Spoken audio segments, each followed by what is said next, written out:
What's up, everybody? This is Brandon Gentili. And this is his first time ever live on TikTok. So, I'm Ron Sneller. I have a pretty big TikTok channel, 228,000 followers. I go live pretty often. Brandon has been my guy for a long time. He's helped me out with a lot of my social media content and marketing. But he's just recently getting on TikTok. Just got to the point where he's got enough followers to go live. And so this is his first time live. So we're excited. Inspired me. you and Mike inspired me. 9 months ago. Yeah. Jeez. So we're just gonna rap about the economy. We've already been recording some content today for our YouTube channel and different platforms. So we're just talking here. So we're gonna pick Brandon's brain about financial freedom, about things like Bitcoin, things like owning real estate. How's the best way to go about doing that?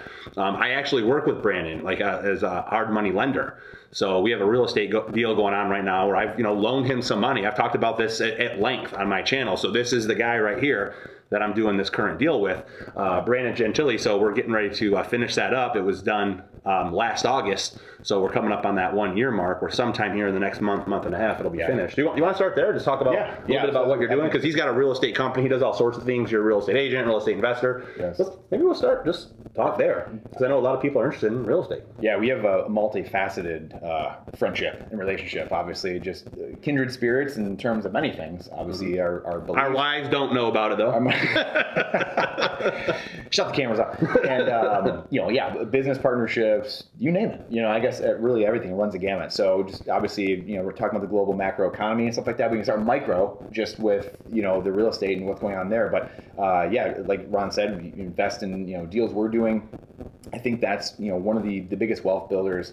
You talk all the time about life insurance and being your own bank. I talk obviously a lot about Bitcoin, but real estate is one of those old plays as well, right? For really since the beginning of time of using real estate to your advantage, becoming your own bank in that sense as well too. I mean, all these different ways, whether it's gold and silver, Bitcoin, real estate, whole life insurance, you're becoming your bank. You're becoming your own bank. You're becoming your own central banker. That could be a title for these videos, honestly, is becoming, Robert Kiyosaki talks about it all the time, is becoming your own central bank. Putting yourself on the side of the central bankers, because who knows if we're going to be able to get rid of them. Who knows, right? The Bitcoiners believe that will be the way to usurp their power eventually over time.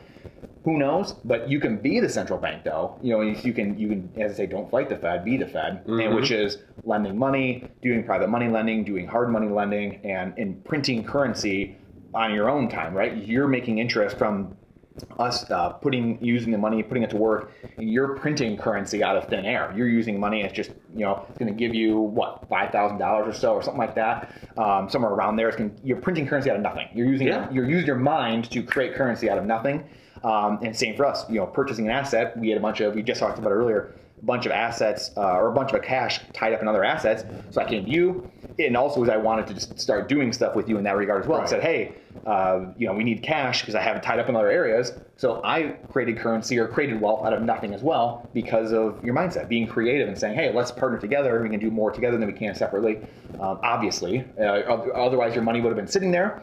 Maybe you did something else with it, and then we wouldn't have been able to get the property. So it's both people are winning, and I think that's and unlike school, which teaches you to do everything on your own, right? Right. Not cooperate, not do anything. Well, if you cooperate in school, it's called cheating. When you cooperate in the business world, it's called creating wealth. Like what you and I are doing, we're working together. We're bringing different skills and resources to the table to provide value, where we both win. And this this infinite banking is something that I've been doing for the last 12 years. Like the first policy I ever started, though, I was 29 years old. I was making $40K a year. My first policy was $200 a month. And as my business and means have increased, I keep adding on policies over time and just increasing the amount that I'm putting in. And what that allows you to do is it allows you to knock out your personal debts. It allows you to recapture and recycle all that money that you normally would have transferred to the bank. You're able to recapture that, keep it on your personal balance sheet, and to multiply that equity. And then when a deal comes along, like, hey, Ron, we have this, this rental property that we want to acquire, but we need money. Like, I'm able to borrow against my policy, make a 2% spread on it, where I'm making 2% more than what it cost me to borrow against it, lend it to you at 8%. So I'm making 10% in 1 year. with very little risk, right? There's no risk of the stock market, no risk of volatility. The only risk is that tied to stable assets. Right. The only risk is that you default on the loan, which is why we sign a promissory note. We don't forego that just because we're friends, right? We get all that stuff together. So I'm able to make 10% lending you money. You're able to acquire this property that's ultimately going to make you money. we're providing value to each other, we're providing value to the tenant, providing value to the community, and that's how you're able to grow. But if you don't have access to cash, or like if you don't know anybody who does, like what are you going to do? Yes. And that's why I'm so against tying up all of your money in traditional retirement plans, like a 401k. Like that money's in the system. Wall Street's got it locked up for decades, and they're making recurring money management fees on you. They're telling you, oh, hey, just stick in there through this downturn. Like you're likely to average 8 or 10% over the long term. I'm making 10% this year in the short term, like real cash flow money in my pocket. And I have control over it, much more control than what is the stock market going to do. Like, look, control. I have money in the market as well, quite a bit, but I don't have all my money there, right? Because I understand, like, I don't control what the economy is going to do. I don't control what the CEOs of these different companies or the board of directors are going to do. I have no control over that, right? You know historical trends, but I also want to have other things in my personal economy, is what I call it, where I do have more control. I have velocity of money. I have liquidity. Yes. Right. Yeah, and I think that you hit the nail on the head too. I mean, just is control. I'm a big control freak when it comes to your wealth, right? I think that whether it was the Canadian truckers a few months ago, people leaving Ukraine because of this war and taking their valuables with them or whatever they could. That's why I love Bitcoin. That's why I love these things, because you can keep it in your head, your wealth in your head, or maybe it is gold and silver and you're taking it with you or things like that. But whether it's being your own bank, infinite banking, you're outside the system. Even real estate. I mean, real estate is probably the most tied to the system in a way, just because you have property taxes. It's very hard to transport. Obviously, you can use your life insurance in another country, right? But it's like I can't take my real estate with me.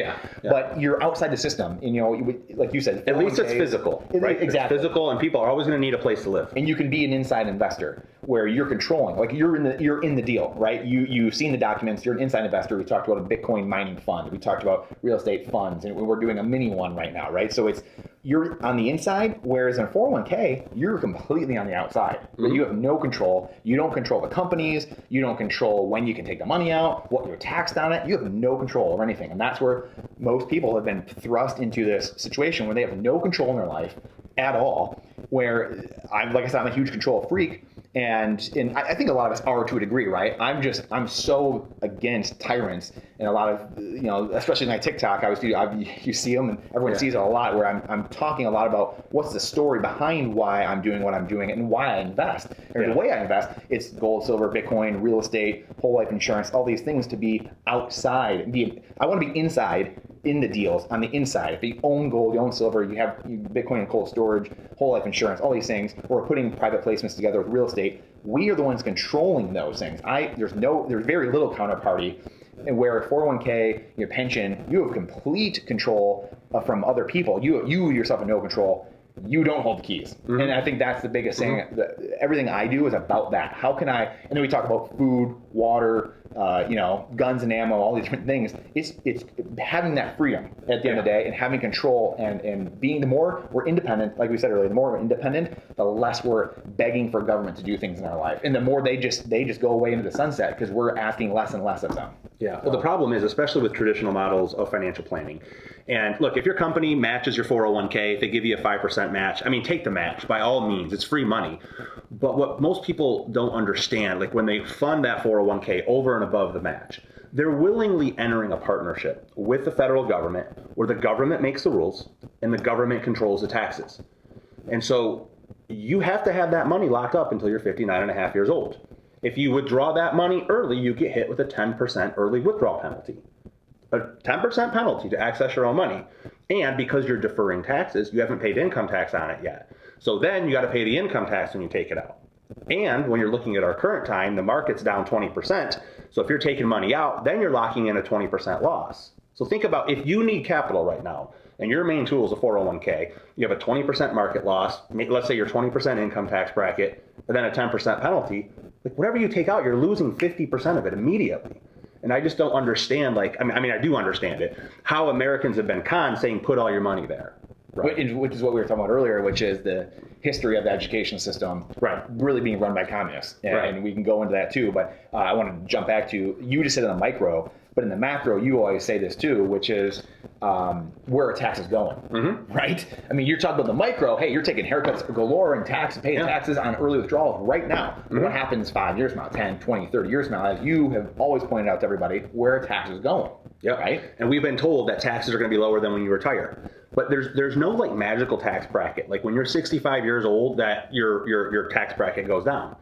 If you're going to say, yes, I'm going to be in a lower tax bracket when I retire, what that really means is you're accepting of the fact that you're going to be living on much less income when you retire. And that's all based off of. Right. And the people who are watching right now, who are Dave Ramsey disciples, you know what they're saying? They're trying to justify it. They're trying to say, oh, well, all my debts are going to be paid off. If all my debts are going to be paid off, I don't need that much money to live on, which is fine for them. But for me, that's scarcity thinking. Again, scarcity thinking. What is inflation going to do to the purchasing power of that dollar 30 years from now? And the other thing you think about, we're tricked into thinking it's a great idea to take a tax deduction right now. Again, because they say taxes are going to be lower in the future. When you stop and think about, if you understand the historical context of where tax rates have been in history compared to where they're at today. We all hate taxes, but we are in a historically low tax environment right now. So that's why I tell people, in general, again, this is not like specific financial advice, you got to do your own due diligence, but I tell people, you probably want to pay your income tax right now because of two reasons. Number one, you know what they are right now. And number two, they're historically low. So you pay the income tax right now, and then you grow and invest your money in tax-free vehicles, things like Roth IRAs, Roth 401ks, cash value life insurance, and of course, real estate has a lot of amazing tax breaks to it as well. But to me, it's like when you take the tax deduction right now on your 401k contribution, you're taking a tax break on a little bit of money that's going in, right? A little bit of money that's going in. And then you're growing a huge pile of money that the government can go after later at much higher taxes potentially. Yes. It's like, why pay tax on this, or excuse me, why take a tax break on the seed and then pay tax on the harvest? I'd rather pay tax on $1 today and then access $4 tax-free later. Absolutely. But most people don't get it. They're doing the exact opposite. And look, for people who are not making a lot of money, not saving a lot of money, not investing a lot of money, to them it's not going to make a difference. Like, go ahead, take the tax break. But for people like you and I, like we're financially, like we're disciplined, we're motivated, we're trying to grow wealth for our family, not just to like have money, just so we can beat our chest and brag about being wealthy. You and I have talked about before we went live, like wealth is opportunity, wealth is options, wealth is freedom. Yes. And that's why we're taking it so seriously, but we're not trying to like have a tax partner, you know, Uncle Sam, come along with us as we grow our wealth. We're trying to do as much of that as we can in a tax-free environment. And I think that's another great point too, is having a tax partner. You can have the government as a tax partner, but in the right ways. I mean, I think Tom Wheelwright points this out all the time, that the 99% of the tax code is incentives, you know, saying, hey, this is what we want you to do, this is what we want you to do. If you're buying real estate and doing stuff, we were talking about real estate syndication, you know, earlier, and fund, building a fund. And what can you get there? You get appreciation, amortization, depreciation, all these things, cash flow, that the government looks at very highly on and wants housing. They want people to be doing that, so they give you these massive tax breaks. So you're doing it correctly, especially depreciation, you're doing it correctly. And again, we're not advisors, we're not CPAs, but if you're doing it correctly, you should be paying little to no tax on your cash flow because you're depreciating the property and doing it correctly. You have the basis, and you can step it up over time with 1031s and reduce your taxes to, again, zero when you're selling property. So if you're doing it the right way, the government can be a great partner, but you have to be, you know, it's the kind of the difference, again, like talk about the ES and the BI. You know, if you're on the BI side, and Kiyosaki's cash flow quadrants, you're on the right side of the quadrants, the government can be your tax partner. If you're on the left side, like most people, the 401ks and dealing with that, and the ENS side, the government's against you. You know, they are just throttling you daily. So I think that's, you know, huge. It goes along with control. Like I said, we can talk more about just the history of why that is, and why are people just willingly every single day, you're just letting the government just run them over, quite honest. But it starts like all the way back to our education system, right? Because we're taught to be good little worker bees, employees, right? Go to school, get a good education, so you can go to a college, right? Because you need a college degree in order to get a job, a good, safe, secure job with benefits. And from that job, that's how money's going to flow into your life. And we're not taught about entrepreneurship or business ownership. And we're not taught about that purposely. Because number one, W-2 income, like the income tax is the highest form of tax in the U.S. tax code. They want employees, they want W-2 income. They don't want people to know about the tax breaks of business ownership, although it is written in the tax code to incentivize it. That's why, like, even if, and again, I'm not one of those guys who say, you know, the JOB is just over broke. If you have a job, you're an idiot. I'm not saying that at all. You might love your job. All I'm saying is if you have entrepreneurial endeavors in your life, maybe it's a side hustle, maybe it's a side business, or maybe it's owning rental real estate, you're able to depreciate and take tax deductions and be able to keep more of the income that you're earning from your W-2 job. Yes. Yeah, it's at the end of the day, it's control. It's not knowing the system that you're in, and being apathetic. I think apathy is one of the biggest things. Again, on my TikTok, I talk a lot about just the nature of economism, where it comes from, why they're trying to usurp power, why are these things going? Why do we have inflation right now? What is going on? We talked about too. Milton Friedman. Inflation is just an expansion of the currency supply. We're being told left and right by governments or whoever it is that it's price gouging. It's people making you pay more. The greedy corporations. The Romans tried to do this. They tried to do price controls. Is Diocletian or Diocletius? I can't remember what his name was, emperor, but he had his famous Edict of Prices. He had a massive book that he tried to dictate the price of everything. I mean, it's probably the size, I'm sure, a couple of these books encyclopedias back here. Encyclopedias back here.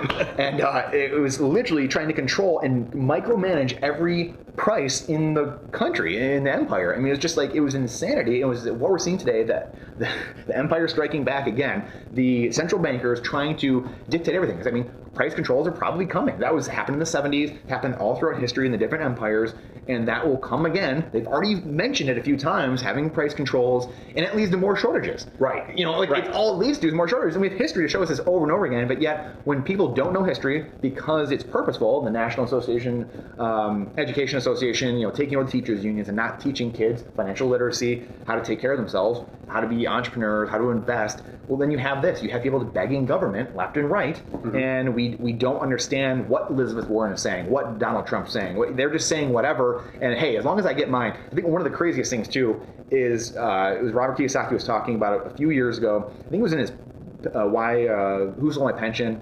Oh, yeah. Yeah, and he was talking to some ladies that were in the NEA or in the teachers union or whatever, and he was down in Florida, and they were like, I don't care that it's insolvent as long as I get mine. And he was just like, wow, I was shocked. I was just absolutely flabbergasted. But it's this entitlement mentality of, well, as long as I get mine, I don't care about the other generations. I don't care about anyone else. Yeah. That's one of the biggest problems right now, is we just keep kicking can down the road, letting future generations solve this, and it's coming to an end. That train is coming to the end, and this last stop. It's going to be the transition into central bank digital currencies, which we talked about earlier a little bit off camera. But central bank digital currencies and the evil that is, again, it's propagating the communist manifesto, central bank centralization, personal property going away, squeezing the middle class, Big Brother watching over every single thing that you do in your life. And if people can't see this coming, you're just not paying attention. Which 100%. Everyone's smart enough. I mean, there might be 1% of people that aren't smart enough to get it, and that's life. And they're still beautiful people. They're still God's children, right? But 99% of us are just apathetic. We're just not looking for it, and we're just going to work every day and just doing whatever and not paying attention to what's happening. And the chickens will come home to roost. 100%. Man, this is a good time to stop and take a little bit of a commercial break. For those of you watching us, if you're enjoying this content, do me a favor, double tap that screen. That's going to send us some likes, and follow this channel. We put out a lot of great financial education, a lot of content to help you really question the narratives that we're being told with money as far as what we should do with the money. Because my big thing is that there's this system, and I heard one author call it the financial matrix. It is the IRS, the big banks, these big Wall Street corporations, and what they do is they create narratives because they want to influence the way that we think about money, so we take certain actions with it, because they want us to do things with our money that is going to profit them much more than it's going to benefit us, right? I say this all the time, like when I'm going live and teaching my classes, like, look, if you really think that the Wall Street or the bankers, that you really think that they have your best interests in mind, I want you to shoot me a DM, because I have an awesome deal on some oceanfront property here in Detroit, Michigan that I want to sell you, right? If you really believe that, right, that Wall Street's got your best interest in mind, that the big banks have your best interest in mind, that the government has your best interest in mind, right? So again, that's what we do, is we want to dispel some of these financial myths. We want to promote financial education, whatever that might look like for you in your life, wherever you're at on your journey. So again, make sure that you're following, Brandon and myself. And we'll keep going. At Ron Sneller Financial. So again, if you guys are liking this, you want us to do this more, please, like it, double tap that, and at Ron Sneller Financial, I'll have to tag you in here as well. Yes, sir. And do that, and then that's obviously what Ron does. That's what he's doing all day long, helping people with their whole life. Infinite banking, and in my bio is my investment newsletter, and how we have 10 to 15x our portfolio just the last 6 years. And like we were just talking about the phone, I mean, it's because it's outside the system. It's completely outside the system, and it's being your own family office. It's not doing the conventional thing. And you were saying a similar thing, right? It's we're fortunately by God's grace is doing well because we're outside the system. We're not sitting there, just stewing on the losses of my 401k, and I have no control. There's no hope because I have no control at the end of the day. So I think that's that gives you hope when you're in control and you're taking ownership of that and you're doing your homework and you're watching it. And you have that control. You have hope, and that's really what it's all about at the end of the day. And it's having that freedom, like we said many times. Having that freedom, that wealth, is what gives you that hope. But also, again, the money, the wealth gives you the freedom. Right. It's not like Kamala Harris right now. Yeah. So, but it's, again, the whole thing is financial freedom is freedom. When you're not living paycheck to paycheck, when you have real estate, when you have gold and silver, when you have Bitcoin, when you have cash value life insurance, you're able to make better choices for you and your family just because you have more options. You're not pigeonholed into any one direction. And, as a financial advisor, I'm not the typical financial advisor. I do not tell people invest everything you have for the long term in your 401k. I don't do that. I have less than 10% of my net worth in traditional retirement plans like Roth accounts and traditional IRAs. I have a third of my money in cash value life insurance. I have a third of my net worth in real estate equity. And then I have about a third in the stock market. But again, even what I have in the stock market, very little is in my retirement plans, because at the end of the day, financial freedom is about having your assets and using other people's money to cover your basic living expenses. If you have that in a 401k, you literally are saying, I cannot have financial freedom until I'm 60 years of age or older, right? That's what retirement is all about. Like, you build up assets in a 401k. So when you're at some point in time, again, when you're older, those assets can provide enough cash flow to cover your living expenses. That's financial freedom. But why wait until 65? That's not what I'm trying to do. Within 4 to 5 years, at least the way I'm building right now, the money from the rental properties, the dividends and interest from my brokerage account, my stock portfolio, and then the interest from my hard money lending, that is going to be able to cover kids' tuition, my mortgage, car payments for me and my wife. We'll be free. And I'll continue working because I love what I do. But that's the thing. Like, when you're in business, you're providing value to people and you love it. Like, you're really never working a day in your life. Right. Like, is it sometimes draining? Yeah. Like, sometimes stressful? Yeah, but I love it. And it gives me this fire, inside. Yes. Where every day, the more people you help, the more people you serve, the more income that you're going to make for you and your family. Again, the more that you can build wealth. But here's the thing, the more you can give back to charity. Yes. Whatever charitable causes, whether it's church or whatever, I've already given more to charity, and I'm very proud of this, more to charity this year, and we're not even halfway through the year quite yet, than I've ever given before. So to me, that's huge. Yes. That's one thing that is part of my financial plan too, is the giving. And to be quite honest, it's, and Kiyosaki says this all the time, right? Rich people are the most generous people in the world because they have the most to give at the end of the day. And, people can take that for what it is, but it's a paradigm shift. Let's hit on this because I want to talk about this. Yes. Because everybody out there thinks that rich people got that way from being greedy, from taking advantage of others, from abusing others, and that's not the case. Depending on how long you've been on this, Brandon and I do business together. I use my personal bank to lend him money to finance real estate. If you're following me, you're on my live, you've maybe seen me talk about that before. This is who I'm working with, right? And we're in a business partnership, and we're providing value to other people. We're providing values to the tenant and the community, fixing up homes and stuff like that. At least in my experience, rich people are the most generous. To me, it's the people who don't have money that are penny pinchers, scarcity mindset. They go, go out to the bar with their friends. They're trying to walk out without paying their fair share of tax. Oh, I only had a couple wings and one beer, and they try to skirt out. Yeah. Versus the people who have more money, it's just what, I got you guys covered. Yep. It's a different right? it's abundance mindset versus scarcity mindset. So those people out there, the Ebenezer Scrooge type, caricature of the rich evil person, that's very, very few and far between. When you get out there in real life. It is. But the politicians create the war, the haves versus the have-nots. This person over here, they have money, they're wealthy, they're evil, they somehow took advantage of you, they're abusing the system. No, we've spent a decade learning financial education. We know what to do, and then we're executing on it.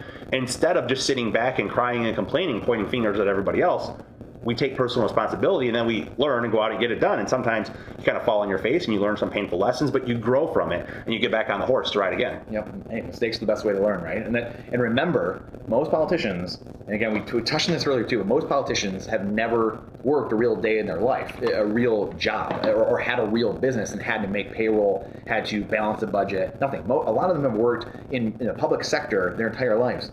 And in the public sector, there is no incentive to do anything. The government doesn't create anything. They're there to serve us and represent us in different forms and facets, but they aren't there to do that. So remember, when they're telling us about the economy or inflation or numbers or whatever it is, they're coming from a place of really not ever truly having to experience any of that. So we have to take everything we hear with a grain of salt and really question everything. And it doesn't matter what side of the aisle you're on. No, it doesn't. It's both sides of the aisle, and both sides of the aisle have been usurped by people that want to see us not succeed. And career politicians, right? Exactly. Like they just want to stay in office. Like, how do you become a multi-millionaire on $170,000 a year? Because after income taxes, like, how much are you actually making? Exactly. Right? How are they doing this? Everybody should be stopping and asking, like, how are all these politicians wealthy when they're supposed to be public servants? And if you're sitting there thinking, 170,000 seems like a good salary, but like, when you're living in DC and after all the income tax, it's a good living, but it's not that much money that you should be able to become a multi-millionaire in 10 years. Especially when you're paying there too, right? It's expensive. That's on DC, like cost of living, everything like that. You got to travel all over the country, stuff like that. So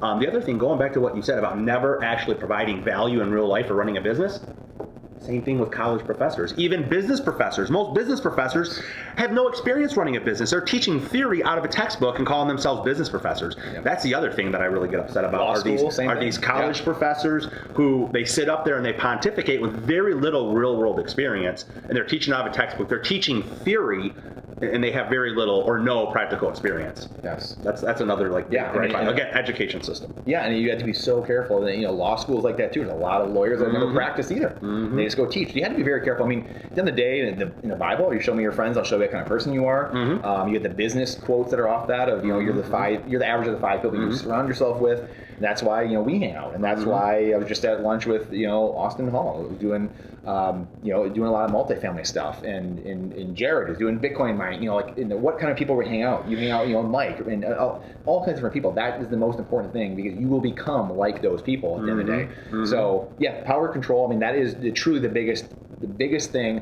that I take out of all this, which is controlling what I'm putting in my brain, controlling who I'm hanging out with, which gives you power, gives you hope, gives you the ability to not be in the system. I don't know if we were talking about it earlier, but again, it's being an inside investor and being in the deals, whether it's the fund or the real estate deal, owning Bitcoin, gold, and silver, and holding that yourself, holding the keys to that.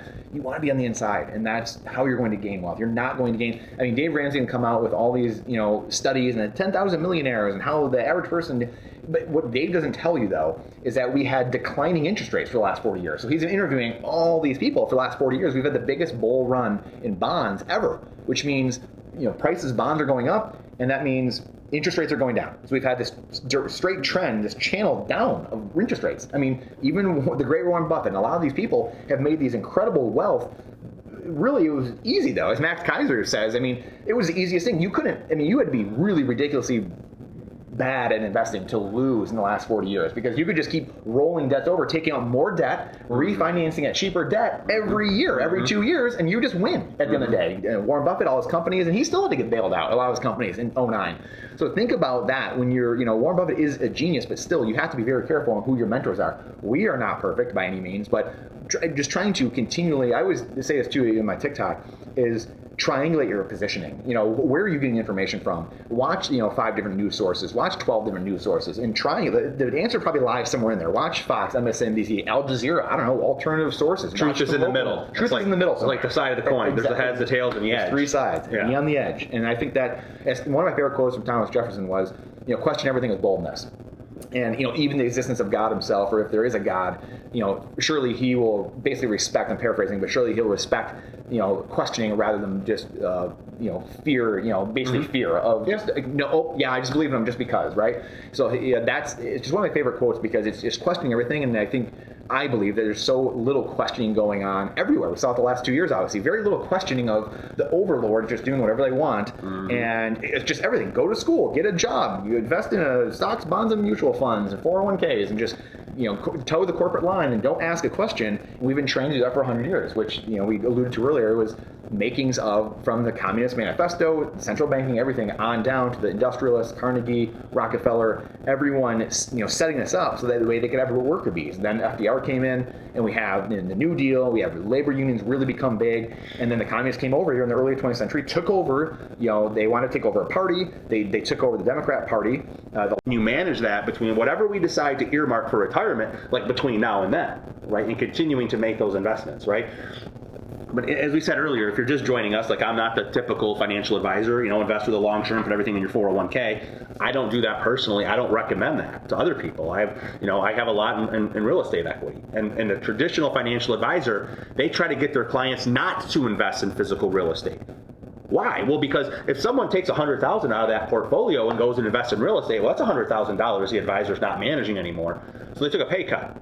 And if that rental real estate works out well, they might want to do it again and take another $100,000 away from that advisor. So most traditional advisors will try to make investing in physical real estate sound really bad. Oh, dude, well, do you really want calls in the middle of the night if someone's toilet breaks? Do you really want to have to deal with tenants? Do you really want to have to go over there and fix stuff? Do you really want to have to deal with vacancy? So they'll throw out there every nightmare scenario and act as if it's really common, as if you shouldn't do it. I'm not like that. I'm like, whatever money you want to put with me, great. If you want to do real estate, I do it personally. I think it's a great idea. And I can help get you connected with other professionals that can help you on your real estate investing journey. And if you're very early, I can help provide you resources, whether it's books or podcasts or whatever, to help you start to learn knowledge, right? And I save money in things like gold, silver, Bitcoin, right? Traditional financial advisor makes no money on that, so they very rarely will recommend it. Yes. So that's something that I believe in. Again, it's kind of outside the norm. But most of the people, it's just they're following the herd and they wonder why they're not getting ahead. If the 401k was so great, if this made sense, if people really average 10% over the long term, why is it that when Vanguard puts out their statistics, the average 401k balance for people over 60 years old is only $216,000? How in the hell are you going to live on $216,000 for a 20 to 30 year retirement?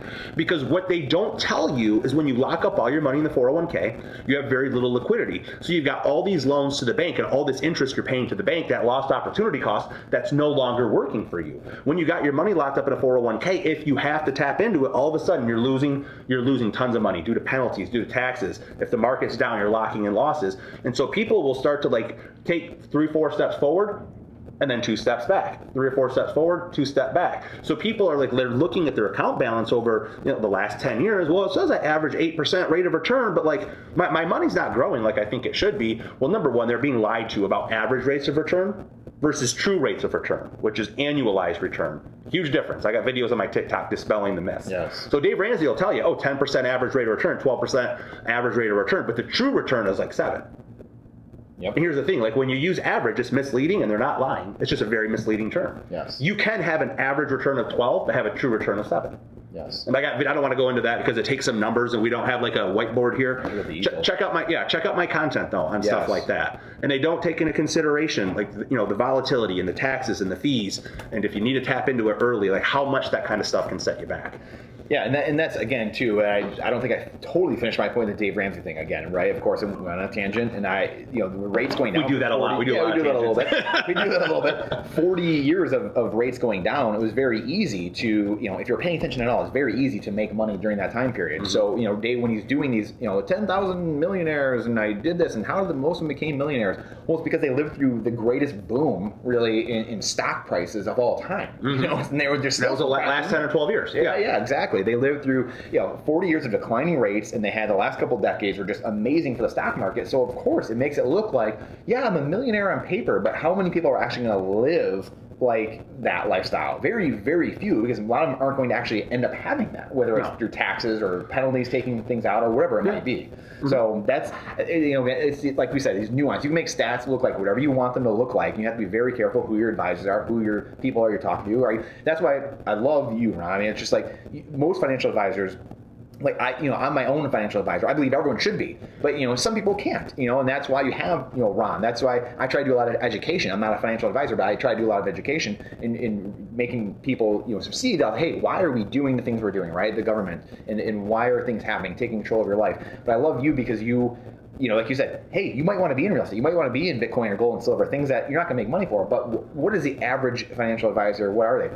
A lot of them are just salesmen for Wall Street, and they don't. That's my big right. Like exactly financial advisor. Yeah, and because you have a financial education and you educate yourself over the last 10 years and done made a lot of mistakes. We've all made mistakes, and that's how you learn. You study a ton, and then you go make mistakes. You learn, and then you grow and get better, and then the portfolios speak for themselves, right? So like you're like, oh, hey, I don't need to put people and just try to bilk fees from them all the time. You're gonna do what's right for them, even though you might not make a little bit more in the short run. You make way more in the long run because of goodwill, whatever you want to call it. And that comes back to you. That goodwill comes back to a business person in a variety of ways, whether it's repeat business, whether it's client referrals, whether, it's testimonials, like one person's talking to another, whatever the case is. I just had one of my clients this morning on TikTok sent me a message, said, hey, I'm sending you a person. Her name is Jessica, not going to say her last name, Jessica such and such. She sent me a video about this cash flow banking concept and asked me what I thought about it. I laughed and said, I'm already doing it. Let me send you my guy's name.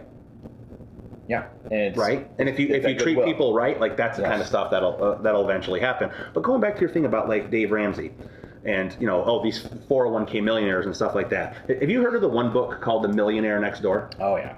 Okay. One of the famous ones, right? Yes. So, but here's the thing. So this book, The Millionaire Next Door, what it did is it tracked it would be like what Dave Ramsey calls his everyday millionaire. But the book was written in 1998, and what it said is that these are the people who generally they had businesses, right? And they're people that live below their means.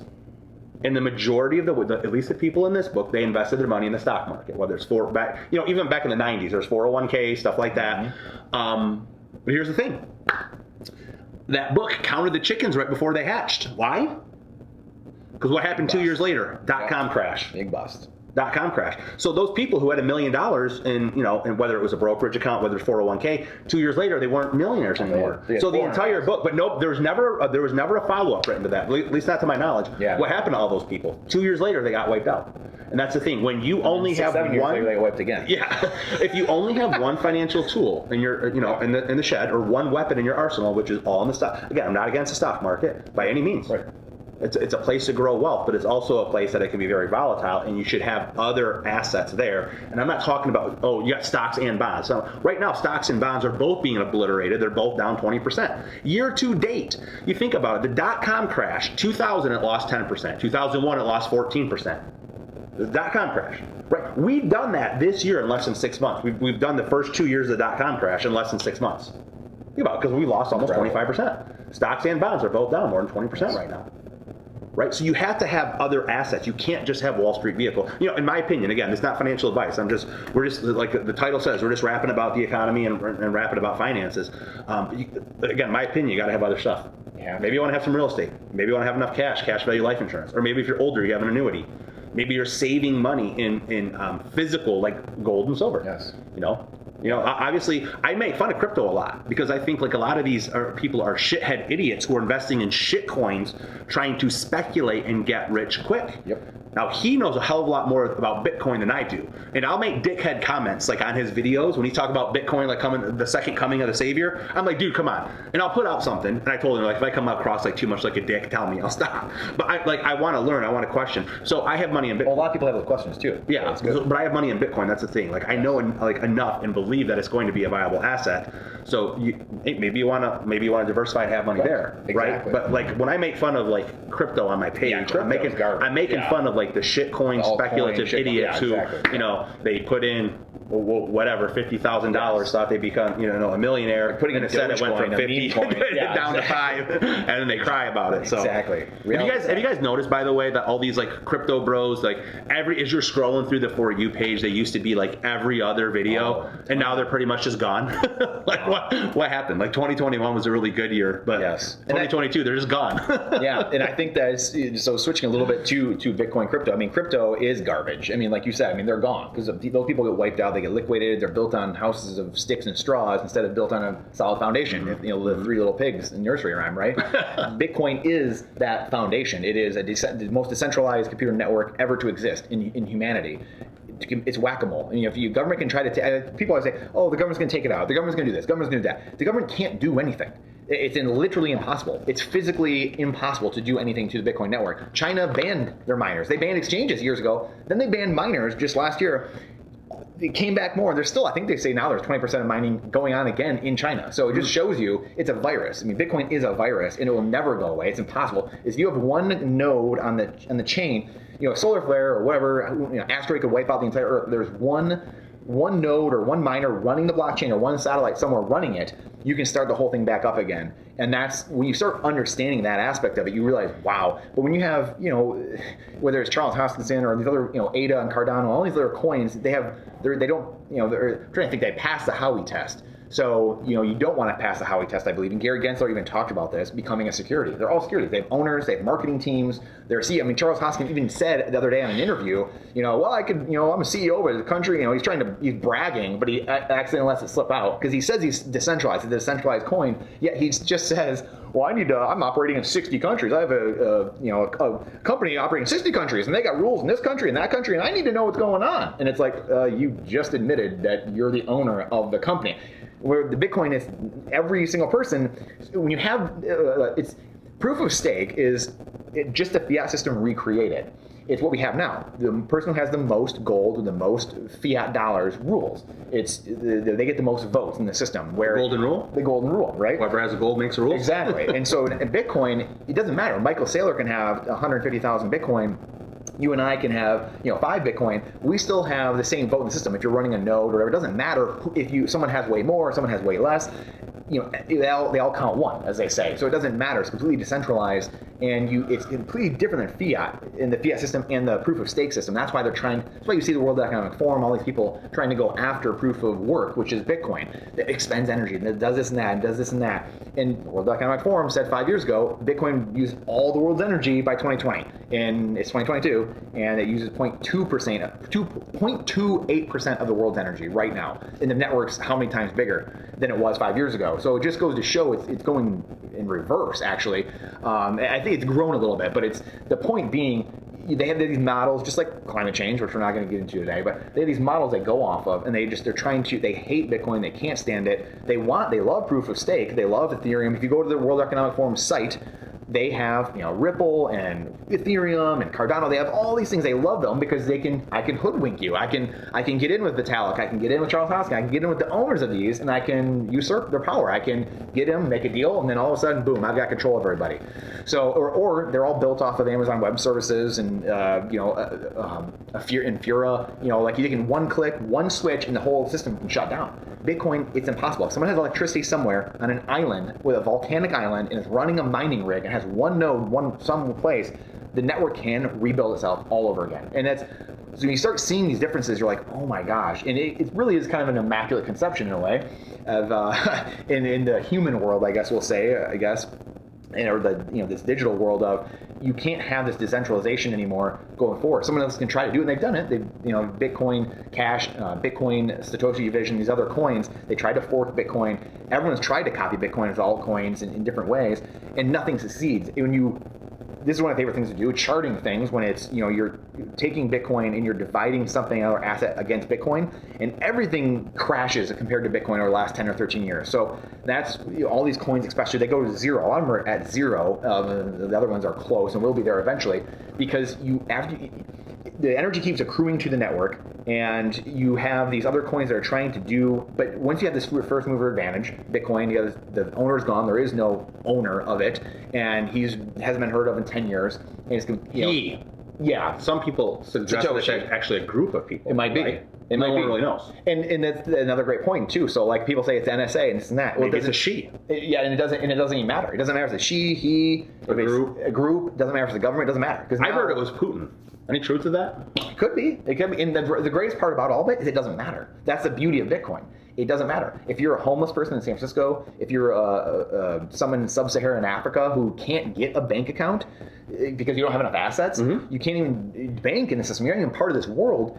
it's because you're taken out of the legacy system. You can't even enter the legacy system. Where Bitcoin, Francis Ngannou, and the MMA was at the Bitcoin conference I was listening to one of his was he really? day. Yeah. Okay. And he was talking about his, home, just where he had come from, obviously in Africa. And he grew up poor, right? Yeah, yeah. And he's talking about all the people he knows now because of Bitcoin. It is giving them, they're being able to be banked, they can build businesses, they can't be taken from them from any government, no one can inflate their currency away, no one can do any of that. It's completely your own, no one can take it from you. I can do things peer-to-peer, there's no middleman, there's no credit cards, no MasterCard, no Visa, no Fed, no nobody telling you what to do. And that's where you start going down this rabbit hole of Bitcoin, and you start, every layer you uncover, you're like, oh my goodness, like this is getting more insane by the second, and you're going down the rabbit hole, and then you become this Bitcoin maximalist, and I had altcoins before, I had uniform positioning, and 5 years ago when I started buying coins, I just didn't know enough. I wasn't educated enough, and then eventually I got more educated, and I got rid of the altcoins and transferred them to Bitcoin. So, it's to each their own, but I truly believe that it's going to.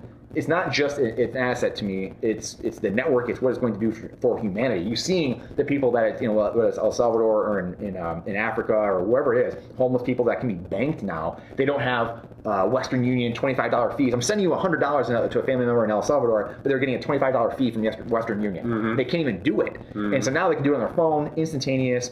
Costing a penny to do it. So you're taking all these legacy systems. Jack Muller's on strike. The merchant fees are gone now. Brandon, what he's doing. Consumers are getting back their fees, being paid in Bitcoin rewards, and then the merchants now, they don't have credit card transaction fees anymore. If they use a Bitcoin network, Jack Muller's going to strike his company. You can use the Bitcoin network as final settlement. There's no 60 days, 90 day settlement with a credit card company. There's no fees, nothing. Instantaneous settlement. There's multiple ways to pay. And I'm not an expert in that yet. I've been studying it a little bit, but it's gone. All that's gone. The legacy system is on notice. Chase Bank on notice. And that this disruption in the next 10 years is going to be massive. And again, kind of like all the other things we've been talking about, people just can't even see it yet. It hasn't, just because it's not here right this second doesn't mean it's not going to be here next year or 10 years from now. Whereas AR, VR, all of the things we kind of talked about earlier too of, hey, which way is our life going?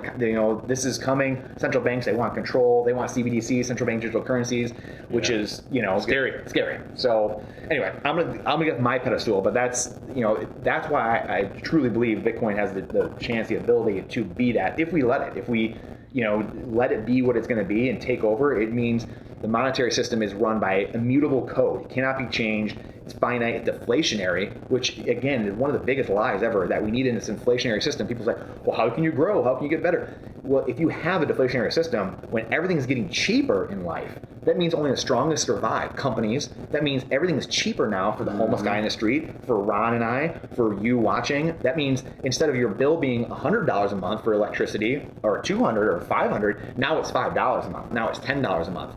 And now it's $1 a month. And that deflation is going the other way. Like Jeff Booth's book, The Price of Tomorrow, is unbelievable. He is a genius at mapping this out and saying with AR, VR, technology, the way things are going, everything is going to just crash in cost, which is unbelievable for the consumer. Abundance everywhere. Technology creates that abundance where we have energy is very cheap, if not free in a lot of cases, or will be going forward. So you have the ability to then go do what you want to do what you're called to do. And like you and I, like you said, and wrapping this up, you and I love educating people and love talking to people, and that's because really, selfishly, we don't want to live in a society that's run by overlords because it's really going to hurt everyone else. And then you and I have to go live in that world. Our families have to go live in that world. You watching have to live in that world where it's this dystopia, and you're stepping over things, and who knows what's going on. Like you're in San Francisco, in that. But they tell us it's going to be a utopia, though, bro. You're going to be happy. You're going to own nothing and be happy, right? Own nothing and be happy. And which is straight from the Communist Manifesto.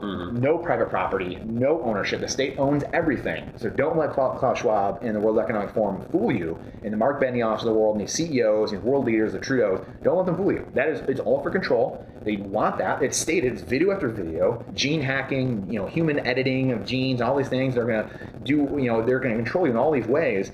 And the people are going to rebel. So we can either figure it out now and have this parallel system built, whether it's through Bitcoin and other things, or just, quite honestly, being the less we're relying on any of it. If we own, more whole life insurance, gold, silver, food, energy, the more we're not going to need any of that anyway. But again, if we're in that digital world in which we're going to be, you need a digital energy money, Bitcoin, because CBDCs will be their own recreation of fiat, but in the digital world. And it'll be completely spied on and governed by them. So again, that's a whole different topic to get into, obviously, of them controlling every purchase you make, letting you go in and out of the country, in and out of the state, in and out of your city. Your money can't be used here. Your money can't be used there. It's turned off. And that's a whole different topic. But that's... And we'll get to that one next time. Yes, next time. Next week, we'll talk about that. All right, guys, so what do you think? This is Brandon's first time on TikTok Live. I'm a TikTok Live veteran, but how long have you been at TikTok? I started doing stuff like a year or two ago, but then some personal things are going on, and trees falling through roofs, and a lot of things going on, but really consistently just the last 3 months. So since April sometime. It was about 2 years ago, Brandon got me out, like, get on YouTube, get on Facebook, start making videos. The old school stuff. Yeah, the old school stuff. And then I got on TikTok and started going before he did. So, yes. So this is his first time on TikTok Live, but I think he'll be going on a lot more often now that he's kind of... Yeah, and Wednesdays, I mean, we're going to be doing this stuff Wednesdays, putting out long form YouTube videos, doing TikTok Lives, doing shorter form TikTok stuff as well. Yeah. I know we ran long today, so, but yeah, we're going to do a lot more of this. That's the thing, like as far as like running long, nobody knows. They're just scrolling through. They see live, they like what we're talking about, they'll stay and watch for a while. Nobody realized that we've been going 8 hours. Probably about an hour, maybe a little bit more. But yeah, you guys, I hope that you guys enjoyed this content, if you've been here like listening for a while. So if you guys enjoyed this, make sure that you're following our channel, because we're gonna log off here. But please tell us if you don't like it too. Like, what else would you like to see? Do you not like it? Can you not stand us? What don't you like? That's great feedback too. They don't like capitalism. If you they don't like, I mean, they don't like financial education. They want to bury their head in the sand. I would love to They know. don't want to grow their wealth. And again, you guys, when we say wealth, we don't mean it like from an evil, independence, from an evil like way. you're saying, freedom and Financial freedom is freedom. Yeah. It gives you more options, more opportunities to pursue the paths in life that you want to do, right? It's just, I don't like seeing people pigeonholed into one path. This is the only thing that I can do. This is the only way that I can go, because that's how people get miserable, right? That's that's not a path to happiness. Yes. When you have like multiple paths that you can go down, multiple doors are open for you and options. And unfortunately, a lot of it comes down to finances, right? Yes. Like money can't buy happiness, but having your money situation screwed up can lead to a lot of problems. It's like that second in the morning, like when you wake up and for 1 second, like everything is good. And then the second, that cinder block is back on your chest and all your financial problems, right? And like from the second that you wake up, you got like this, this like rock on your chest, because whatever the case is, you hate your job or you're in debt, or how are you going to save for retirement? Like, oh, we just met with our financial advisor and like we're way behind, or just whatever the case is. Oh, we got these medical bills piling up, or how is little Johnny going to go to college, or whatever it is, right? Those are all problems that weigh on people. And like when you have your financial life straight, you can give of yourself more freely to everything in the world. Your relationship with God, the relationship with your spouse, the relationship with your children, your employees, your clients, your business partners. More charitable. 100%. Charity's not just money, right? So that's correct. 100% in every way. So that's why we do what we do, you guys. So I hope that you guys enjoyed it. Make sure that you're following us for conversations like this. We also put out a lot of educational content, and we spend a lot of time just putting out content and education that's going to bust a lot of these financial myths, because most of what we're told to do with money, it's narratives that are created by the big banks, that are created by these big Wall Street brokerage firms. They want us to do things with our money that's going to profit them much more than it's going to benefit us. And that's why Brandon and I are so involved with financial. Even if you never do any kind of business with us, you never invest with me, you never do insurance with me, you never sign up for Brandon's newsletter. Say you don't do anything with us, but let's say you go out and you buy Robert Kiyosaki's Cash Flow Quadrant, and you read that book and you start to put some of those things, like start to implement some of those concepts in your life, and you start to move forward. Like, we're happy with that. And I'll tell you this, like that ripple effect, you never know. Or it's something like a ripple effect you can find out years later. Because one of the things that's really interesting, I follow this gentleman on YouTube. His name is Chris Kirkpatrick. And he just recently got onto TikTok. So go follow him. The Real Chris Kirkpatrick, I think, is his screen name. I've been following him on YouTube for 6 or 7 years about combining cash value life insurance with real estate. When I used to manage a team of insurance professionals, I would use his videos to train them. And then one day I'm on TikTok Live, because my TikTok page is big, and Chris just got on TikTok. I'm looking through my comments, responding with people, and then Chris Kirkpatrick's in my TikTok Live asking me questions. I'm like, oh shit. So to me, that was like a little boy, like meeting one of his sports heroes or something like that, I'm like, holy shit, here's this guy. I've been watching his content for years, helping me like grow my financial education, grow my business. All of a sudden, he's in my TikTok Live asking me questions. So it was like a real cool, like, the thing coming full circle. Well, now I'm giving him advice or tips on how to grow his TikTok. And like, but like I told him too, when I got him like one-on-one, we connected on the phone. I'm like, dude, I've been watching your stuff for 7 years. Like a lot of the language I use to help clients understand this concept. Like save money in the whole life policy. It serves as your bank. Borrow against it for the down payment on real estate. Use the cash flows from the real estate to collateralize your policy. Meanwhile, your policy's still growing, the real estate's still growing. The real estate goes up, then you borrow from the real estate, finance, or you fund more policies. The policies grow, you pull it out. It's just rinse, wash, repeat, and you've got like really the whole life insurance is the savings vehicle. The real estate is the investment. You just have more control and liquidity on the whole life, and the real estate's the investment. So they're both tax-free. So it's like you have these two amazing tax-free assets that complement each other and can really multiply wealth over time. And I'm excited about it, but I'm just to that point, like compound interest. It takes a while for that curve to get going. I'm just to that point where that curve is really starting to grow. And they say like the first million's the hardest, but after that, it really starts, starts going. So that's what I'm excited about. So it's things like that. Like this guy, when I'm talking about the ripple effect, like this guy could have never known that he's been helping me for 7 years because I've been watching his content. He didn't even know that I existed. And then one day, chance meeting, like on freaking TikTok of all places. So it's crazy. So like, that's what I'm saying. Like, get back to the original point. You never do business with me. You never do business with Brandon. Like, who cares? You can go out and buy a book that makes an impact on your life. And who knows? Maybe we meet you 5 years from now at a conference because you got involved in real estate or you got involved in self-storage or whatever path you decide to go down. And, who knows? Maybe it's like Brandon planted that seed in your head and you explored it on your own. And one day, 5 or 10 years from now, you're uber successful at it. So, we realize that some of that stuff happens too. And it's awesome when it does. Yes. Follow Ron at Ron Sneller Financial. Go check him out there. And also follow me for powerlifting tips because I used to be really buff and the shirt kind of makes my muscles look good. He did. So yeah, thank you guys. Appreciate you.